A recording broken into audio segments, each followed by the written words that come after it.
दोस्तों, आज की कहानी महाभारत से ली गई है। यह कहानी दुर्योधन और 5 सोने के तीर के उपलक्ष्य में है। महाभारत का युद्ध धर्म और अधर्म का युद्ध था। कृष्ण पांडवों के पक्ष से थे, परंतु उन्होंने युद्ध में शस्त्र नहीं उठाने का निर्णय लिया था। वहीं श्री कृष्ण की नारायणी सेना कौरवों की ओर से लड़ रही थी। युद्ध में कभी कौरवों का तो कभी पांडवों का पलड़ा भारी लगता था।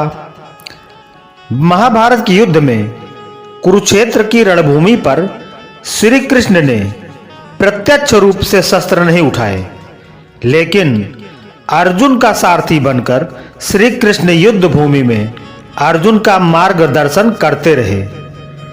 द्रौपदी के भाई धृष्टद्युम्न पांडवों के सेनापति थे। वही कौरवों के तरफ से गंगा पुत्र भीष्म सेनापति थे। उनके नेतृत्व में युद्ध लड़ा जा रहा था। कौरव दल संपूर्ण बल से युद्ध करने के बाद भी 5 पांडवों में से किसी का भी बाल भी बांका न कर पा रहा था। दुर्योधन को भीष्म पिता पर संदेह हो गया था। कौरवों के प्रधान सेनापति भीष्म 10 दिनों तक पांडव सेना पर भारी पड़े थे। प्रतिदिन भीष्म हजारों सैनिकों को मार रहे थे, परंतु दुर्योधन भीष्म पिता पर कहीं न कहीं संदेह कर रहा था। उसे लग रहा था कि पितामह भीष्म जानबूझकर पांडवों का साथ देते हैं और उन्हें मारना नहीं चाहते। यही सोचकर एक रात दुर्योधन भीष्म से सीधे बात करने के लिए उनके पास शिविर में जा पहुंचा। जब दुर्योधन भीष्म के शिविर में पहुंचा तो देखा भीष्म चिंतनशील होकर शिविर में बैठे थे। यूं आधी रात को दुर्योधन को अपने शिविर में प्रवेश करते देख पितामह भीष्म हैरान हो गए। उन्होंने दुर्योधन से शिविर में आने का कारण पूछा। दुर्योधन ने गुस्से में कहा, पितामह, आपके मोहपूर्ण अन्याय के कारण मैं आधी रात को आपके शिविर में आने के लिए विवश हुआ हूं। आप अगर पूरी कर्तव्य निष्ठा और मोह रहित होकर पांडवों के साथ युद्ध करते तो शायद मुझे यहां आने की आवश्यकता नहीं पड़ती। युद्ध शुरू हुए 10 दिन बीत चुके हैं, लेकिन आप अभी तक पांडवों को पराजित नहीं कर पाए हैं। आप संसार को दिखाने के लिए युद्ध का अभिनय कर रहे हैं।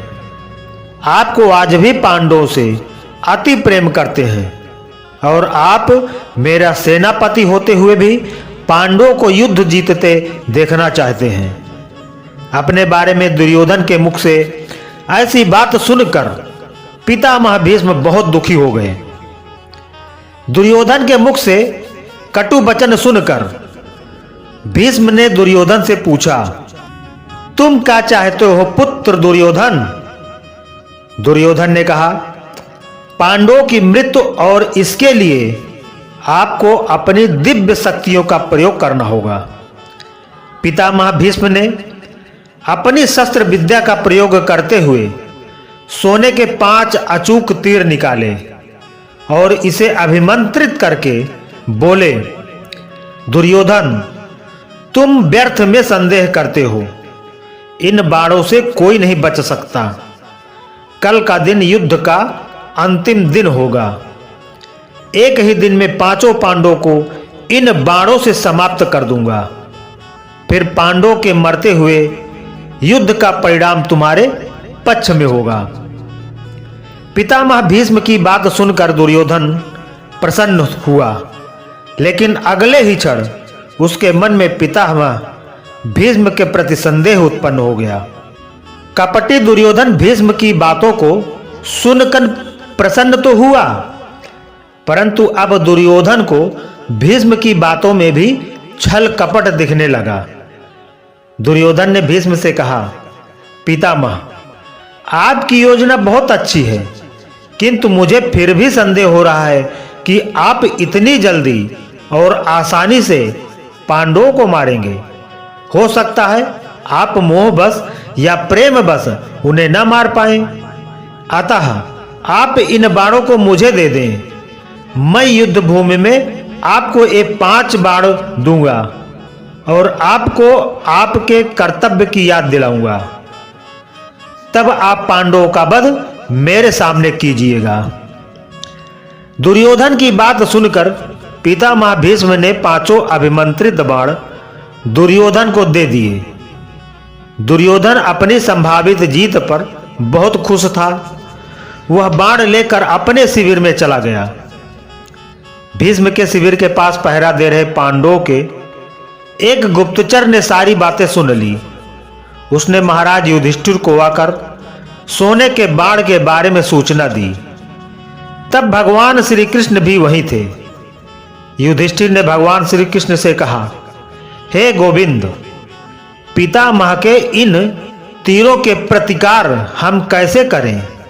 इस बात को सुनकर श्री कृष्ण युधिष्ठिर संग तुरंत ही अर्जुन के शिविर में पहुंचे और अर्जुन को पूरी घटना बताई।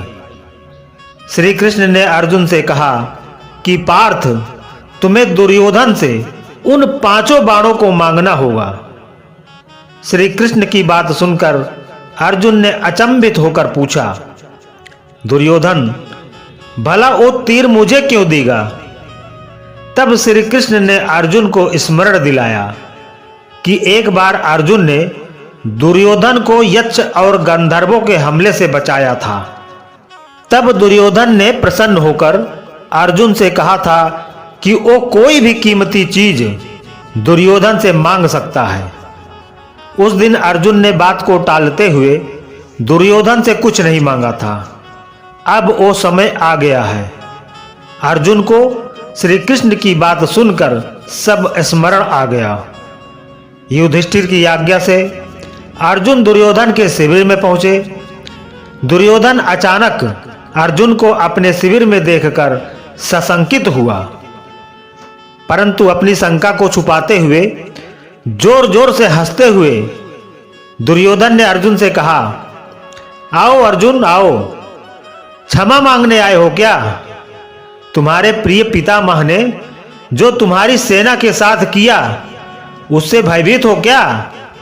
इस रात्रि में आने का क्या कारण है? बताओ, क्या सहायता मांगने आए हो? अर्जुन ने कहा, भ्राता दुर्योधन, प्राणिपाद, सही समझा आपने। मैं आपसे याचना करने ही आया हूं, परंतु मेरे मांगने से पहले ही आप उसे देने के लिए विवश हैं। दुर्योधन हंसता हुआ बोला, मैं विवश हूं अर्जुन? याचक विवश होता है, दाता नहीं। परंतु कोई बात नहीं, अबोध अर्जुन, तुम मांगो। अर्जुन ने दुर्योधन से वह 5 बाण मांगे, लेकिन दुर्योधन ने अर्जुन को मना कर दिया। तब अर्जुन ने दुर्योधन को क्षत्रिय धर्म स्मरण कराते हुए उस घटना को बताया, कैसे अपनी प्राण रक्षा के बदले दुर्योधन ने अर्जुन को कोई भी बहुमूल्य वस्तु देने का वचन दिया था। दुर्योधन ने अर्जुन से कहा, तुम कुछ और मांग लो, मैं यह नहीं दे सकता। तब अर्जुन ने कहा, यदि आप अपने वचन को पूरा नहीं करना चाहते तो कोई बात नहीं भ्राता। अब आपके पास कुछ बहुमूल्य है भी तो नहीं जो मांगा जाए।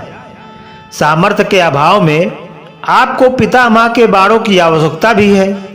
ठीक है, मैं चलता हूं। अर्जुन की कटाक्षों से दुविधा में फंसे दुर्योधन ने कहा, रुको अर्जुन, किसके पास सामर्थ्य नहीं है? हम 100 हैं, तुम 5 हो। फिर न चाहते हुए भी दुर्योधन ने 5 बाण अर्जुन को दे दिए। अर्जुन उन दिव्य बाणों को प्राप्त कर अपने शिविर में आ गया। इस तरह भीष्म से बाण लेने की गलती दुर्योधन पर भारी बहुत पड़ी और पांडवों की मौत टल गई। महाभारत के युद्ध के अंत में पांडवों की जीत हुई। तो दोस्तों, आज का यह प्रसंग आपको अच्छी लगी हो तो कमेंट करके जरूर बताएं और हमारे वीडियो को लाइक करके शेयर जरूर करें और इसी तरह की कहानी सुनने के लिए हमारे चैनल को सब्सक्राइब करें। धन्यवाद।